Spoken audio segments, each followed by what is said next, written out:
আপনাকে মনে করছেন এই কথা শেষ না, আমাদের ছেলেরা আবার দিবে আমাদের নাতিদেরকে, আমাদের নাতিরা আবার দিবে পতিদেরকে। এইভাবে এটা চলবো কিয়ামত পর্যন্ত। এটা সিস্টেম এমন। তোরা যা করস আমরা তা করি নাই, আসলে যে করছে এতে কোনো সন্দেহ তা রেকর্ডটা যদি দেখানো যাইতো বোঝা যাইতো। শুনেন শুনেন, হযরতে আনাস রাদিয়াল্লাহু তাআলা আনহু বলেন, মদিনার গলিতে আমরা যখন রাসূলকে খুঁজে পাইতাম না, রাস্তায় রাস্তায় বাচ্চাদের মাথা চেক করতাম। সুবহানাল্লাহ।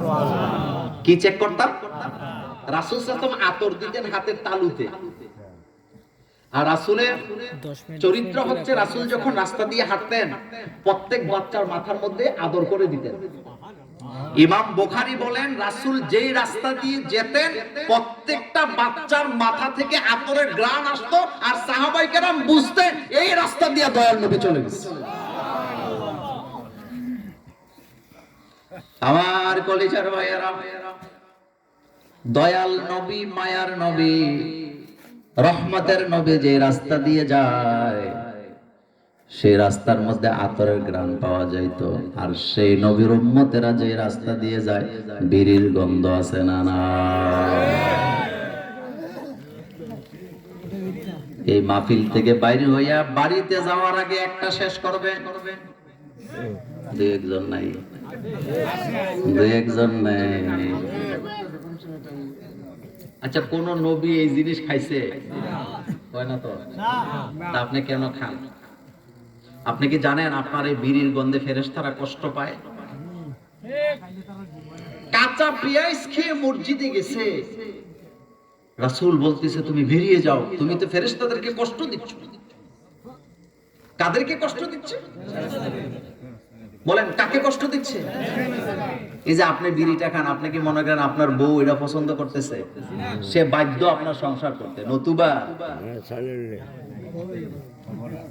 কোন নারী আপনার এই বিড়ি খাওয়া, আপনার স্বামীর বিড়ি খাওয়া পছন্দ করে না, কিন্তু সে বাধ্য, জেলখানার মতো অবস্থা। কথা কি ঠিক বললাম? আপনি স্ত্রীকে কষ্ট দিচ্ছেন। আবার কিছু বাপ আছে ঘরের মধ্যে চিত হয়ে শুয়ে আছে, 100 টাকার নোটটা বের করে ছেলে মেয়ে নিজের বাচ্চারে দেয়। বাচ্চারে দিয়া কয়, যা তোর আঙ্কেলের দোকান থেকে একটা সিগারেট আনবি আর একটা চিপস আনবি। না, আপনাদের মধ্যে নাই।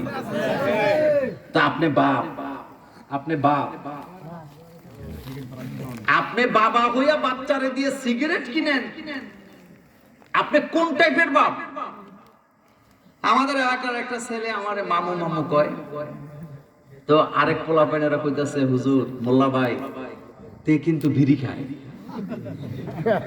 আর আপনারা দেখলে মামু মামু করে। তা আমি তার কান ধরে কইতেছি, ভাগিনা এটা কি সত্য নেই? কয়, মামু আপনার লোকে মিছা কথা কওয়া যাবে না, খাই। তবে আমার দোষ না, এটা আব্বার কাছ থেকে শিখছে।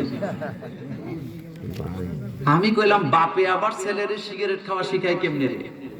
কয়, মামু আব্বা আমারে বিড়ি দিয়া কইতো জ্বালাইয়া আনা। আমি শুধু জ্বালাইতাম না, দুই একটা টানও দিতাম। আপনি যে বাচ্চারে দিয়ে সিগারেট কিনান,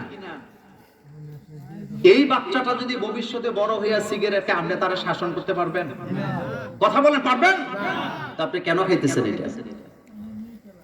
লালনের আখড়া একবার গেছিলাম, বাংলাদেশে রেকর্ড করা, এইবার নাকি লালনের আখড়ায় 12-13 মণ গাঁজাই বিক্রি হয়েছে।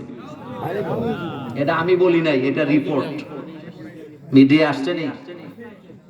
এটা বলে সবজি। আপনাদের এলাকায় তো নাই। কথা বলেন, আমরা কত ভালো মানুষ, টাকা দিয়ে এই জিনিস কিনে খাই। খাইতে খাইতে নিজেরাও শেষ, পরিবারও। শোনেন, হাসি না, একটা পরিবারে যদি একটা গাঁজাখোর থাকে পরিবারটা শেষ। একটা গ্রামে যদি 4টা গাঁজাখোর থাকে পুরো গ্রামটা শেষ। কারণ এদের কোনো বিবেকও নাই, মানবতাও, হেতে হেতের মাইয়ার কানের জিনিস নেবে চালায়, এরকম নাই। ঘরেও চুরি করে, বাইরেও চুরি করে। ইদানিং আবার আরেকটা বাইরে হয়েছে যে মোবাইলে জুয়া খেলে, লুডু খেলে। আমি একবার আমার ওই যে হুজুর গাড়ি যাইতেছে, দেখি 3 জনে এক মোবাইলে এমনি রয়েছে। 3 জন একসাথে মাথা 3টা মোবাইল কয়টা? তো আমি আমার পিএসআর ড্রাইভারে বললাম এনে কি হইতেছে? তো ড্রাইভার কয় স্যার এরা লুডু খেলে মোবাইলে। টাকা দিয়ে লুডু খেললে এটা জুয়া হবে না? তা আপনাদের এদিকে তো এটা নাই। আছে আছে। যুবকদেরকে বলে দিয়ে যাই, শুধু ওয়াজ করাইলে হবে না, গাঁজাখুর যেখানে ডান্ডা চলবে সেখানে। মদিনার ইসলাম যদি বাংলাদেশে থাকতো, মদখুরকে যেখানে পাওয়া যেত 80টা বেত্রাঘাত করা হতো। কয়টা কয়টা? পাঁচ হালাল করে দাও, 80টা দাও। কেউ যদি জিনা করতো তাকে 100টা বেত্রাঘাত,